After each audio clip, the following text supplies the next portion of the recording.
नमस्कार, capital TV का prime time show देख रहे हैं आप और मैं हूं आपके साथ शिवानी रतूड़ी। ऐसा लग रहा है कि किसी भी वक्त थर्ड वर्ल्ड वॉर शुरू हो सकता है। अमेरिका ने वेनेजुएला पर कब्जा कर लिया तो चीन, रूस और ईरान भड़क उठे। इनके दोस्त मादुरो को न्यूयॉर्क में बंदी बना लिया तो चीन ने इसे गलत ठहराया। ट्रंप से मादुरो को रिहा करने की मांग की। कहा किसी राष्ट्रपति को कब्जे में लेना अंतर्राष्ट्रीय नियमों के खिलाफ है। वहीं उत्तर कोरिया ने भी अमेरिका की इस कार्रवाई को गुंडागर्दी करार दिया। दुनिया दो गुट में बंट गई है। ब्रिटेन, फ्रांस, इजराइल ने ट्रंप का समर्थन किया तो रूस, चीन, ईरान विरोध में खड़े हैं। अब सवाल यह है कि क्या यह विश्व युद्ध की शुरुआत है या फिर ट्रंप दुनिया में अपनी मर्जी चलाएंगे। इसी पर चर्चा करने के लिए मेरे साथ स्टूडियो में मौजूद हैं कैपिटल टीवी के editor in chief doctor Manish Kumar. Sir, बहुत बहुत स्वागत है आपका। धन्यवाद। सर, थर्ड वर्ल्ड वॉर की शुरुआत होती दिखाई दे रही है। कोई थर्ड वर्ल्ड वॉर शुरुआत नहीं होने वाली, क्योंकि डोनाल्ड ट्रंप की मनमर्जी चलेगी। क्योंकि आप देखिए, forget about what happened to Maduro, Venezuela में क्या हुआ नहीं हुआ। आपने थर्ड वर्ल्ड वॉर की बात की तो वॉर के पर्सपेक्टिव से ही क्या हुआ है उसको समझ लेते हैं जी। वेनेजुएला ये चीन के बहुत ही करीब है, रूस के भी करीब है, ईरान के भी करीब है। तो आप ये देखो कि हथियार सारे रशियंस और वहां चाइनीज है। 1 घंटे तक वहां 17 विमान कराकास के ऊपर बमबारी करते रहे। घर में घुसा, पति पत्नी बेडरूम में सो रहे थे, राष्ट्रपति को उसके बेडरूम से घसीट के बाहर निकाला गया और हेलीकॉप्टर पे बिठा के, बताया जा रहा है चिनुक पे बिठाया गया और 1 घंटा यह ऑपरेशन चलता रहा। 100 किलोमीटर अंदर ये चलता रहा। भाई, तुम्हारे चाइनीज वेपन क्या हुए? क्या हुआ तुम्हारा चाइनीज एयर डिफेंस सिस्टम? ये तो बड़ा बवाल काट रहे थे कि पाकिस्तान में चाइनीज एयर डिफेंस सिस्टम ने बड़ा कमाल किया, राफेल गिरा दिया, ये कर दिया, वो कर दिया। वहां तो कुछ नहीं काम आया। वहां रशियन S-300 भी था, उसका एडवांस वर्जन हम लोग के पास है, लेकिन हम लोगों ने उसको मॉडिफाई कर दिया जी। आप एक चिड़िया भी नहीं मार सके। तो डोनाल्ड ट्रंप ने बता दिया कि वो अकेला सुपर पावर है, अकेला सुपर पावर है। तुम्हारी कोई हैसियत नहीं, तुम्हारी कोई औकात नहीं है। ये जो Chinese military, Chinese item, Chinese जो हथियार और चाइनीज माइट क्या अमेरिका को कोई चुनौती दे सकता है? ये सब भाड़े के टट्टू, ये अमेरिका में बैठे हुए लेफ्टिनेंट कबाल, ये ममदानी जैसे लोग और पत्रकारों का एक जो पूरा जत्था है, वो चाइनीज लोगों का जो है महिमा मंडन कि चाइना ये, चाइना वो, चाइना में ये अच्छा, चाइना में ये हथियार, चाइना में सब कुछ। वो तो हम लोगों ने, वो तो डोनाल्ड ट्रंप ने बाकायदा वो स्टडी किया होगा कि इंडिया वालों ने क्या किया, कि इनके पास जितने भी जो एयर डिफेंस सिस्टम थे वो काम नहीं किए चाइनीज, तो चलो वेनेजुएला ठोकते हैं, ठोक दिया। अब क्या कर रहे हो? अब क्या कर रहे हो? एक बात आपको बताता हूं, प्रधानमंत्री मोदी अगर मादुरो के दोस्त होते ना, उसको बचा ले आते,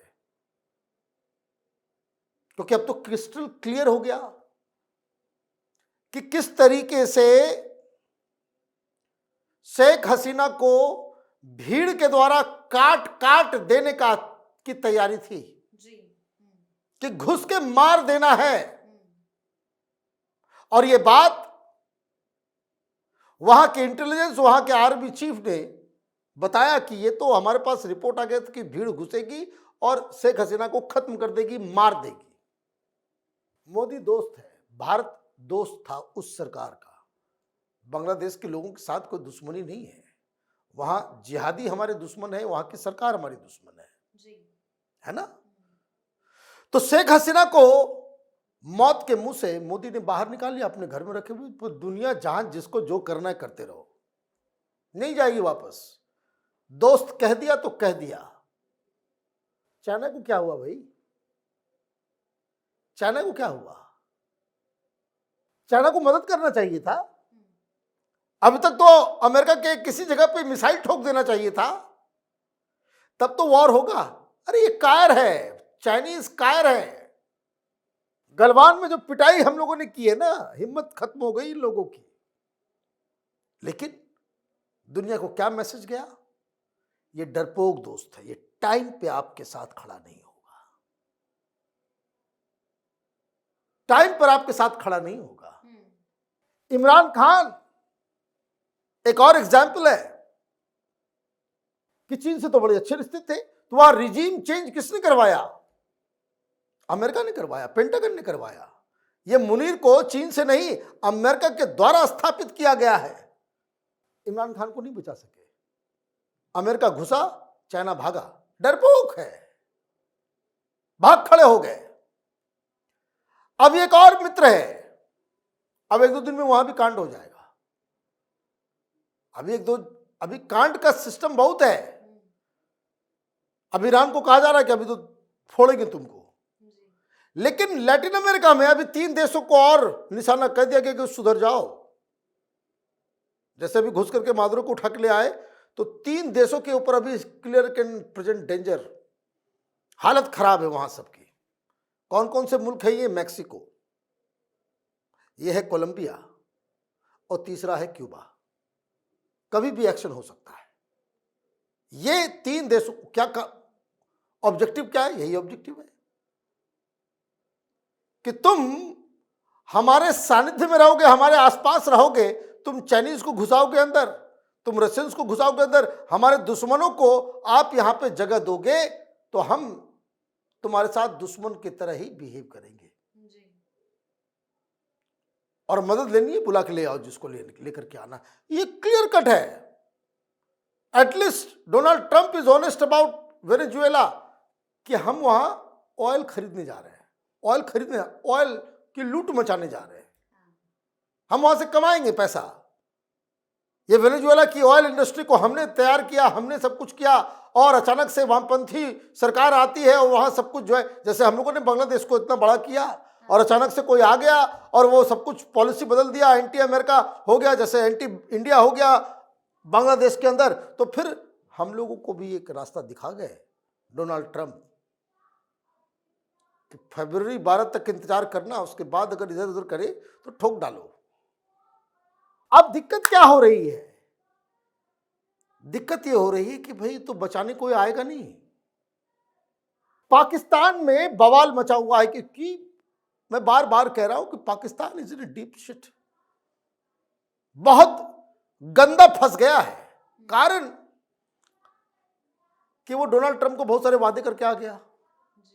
ये मादुरो ने भी वादे किया था, लेकिन फिर बाद में वो थोड़ा सा ट्वीक करने की कोशिश की, जरा स्मार्ट बनने की कोशिश की, बोला नहीं रुक जाओ, इसको लेकर के आ जाओ।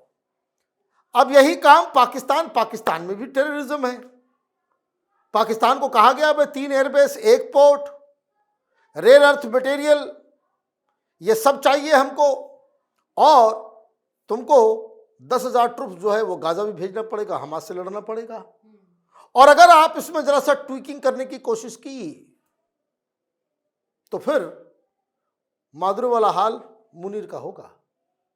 इसलिए इसाक डार भागा भागा गया है चीन।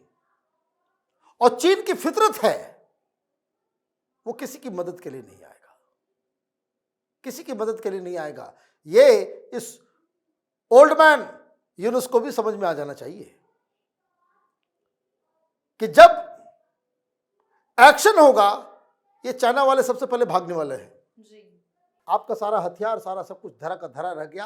आप आकर के आज कह रहे हो कि भाई अब इंटरनेशनल लॉ दिखा रहे हो, भाई तोड़ दिया लॉ, नहीं मानेगा, क्या कर लोगे? तो ये जो सिर्फ एक्शन हुआ है, उसको अगर वॉर गेमिंग के हिसाब से देखें तो Russian and Chinese weapon that were supplied to Venezuela, वो पूरी तरह से एक्सपोज्ड हो गया। 1 नंबर 2, एक्शन लिया, ये नोन फैक्ट है कि चीन, रूस, ईरान, नॉर्थ कोरिया, ये सब के साथ इसके रिश्ते थे। ये पूरी दुनिया में वामपंथियों के लिए भी एक यलगार है, घुस के मारेंगे, घुस के मारेंगे। और सबसे बड़ी चीज, चाइना एक डिफंक्ट, एक अनरिलायबल पार्टनर है, ये भी डोनाल्ड ट्रंप ने साबित कर दिया। तो डोनाल्ड ट्रंप ने तो सब कुछ कर दिया। इसलिए हिंदुस्तान, प्रधानमंत्री मोदी आज के जमाने के एकदम रियल चाणक्य है। उन्होंने क्या कहा? उन्होंने कहा कि वी आर कंसर्न, और वेनेजुएला की जनता की भलाई में जो कुछ भी होगा उसके समर्थन में हम हैं।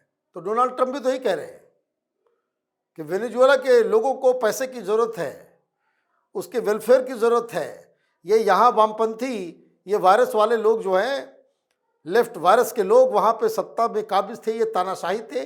तानाशाह को हटा करके हम रियल डेमोक्रेसी वहाँ लेकर के आएंगे। और हिंदुस्तान की नज़र भी वही है जो अमेरिका की नज़र है। वेनेजुएला के अंदर ONGC विदेश है ना, लिमिटेड, OVL कहते हैं उसको, वहाँ हम लोग ऑयल निकाल रहे थे वहाँ से। बस सामान वामान अब जाएगा वहाँ अमेरिकन कंपनीज भी काम करेगी, इंडियन कंपनी भी काम करेगी, हमारे पास भी कच्चा कोयल आएगा। और बाकी क्या हो रहा है देखिए, वर्ल्ड वॉर तब होता है कि जब बराबरी का टक्कर हो। डोनाल्ड ट्रंप ने साबित कर दिया कि दुनिया का अकेला बादशाह अभी अमेरिका ही है। और ये चाइनीज फ्रॉड्स जो हैं, ये आपके साथ रिश्ता रखते हैं माल कमाने के लिए, कर्ज देने के लिए, अपने हथियार को, घटिया हथियार बेचने के लिए।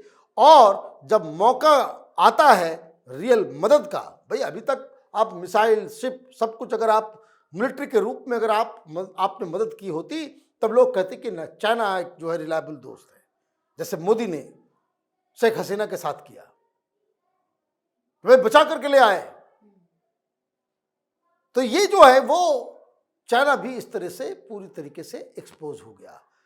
परेशानी सबसे ज़्यादा इस्लामाबाद में है कि अगर अगली बार कोई इस तरह का सिचुएशन क्रिएट होगा, तब तो चाइना पे यकीन करना बड़ा मुश्किल है।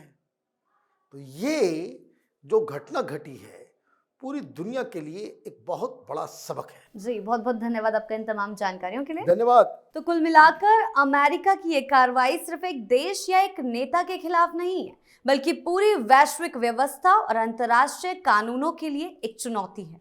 अमेरिका ने अपने दमखम दिखाया, तेल पर कब्जा कर मुनाफा कमाने की घोषणा कर दी, और अमेरिका विश्व का अकेला सुपर पावर है, ये भी साबित कर दिया।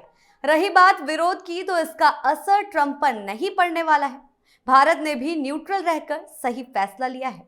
तो आपकी इस बारे में क्या राय है, हमें कमेंट सेक्शन में जरूर बताएं। वीडियो को लाइक कीजिए, शेयर कीजिए और चैनल को सब्सक्राइब करना ना भूलें। धन्यवाद।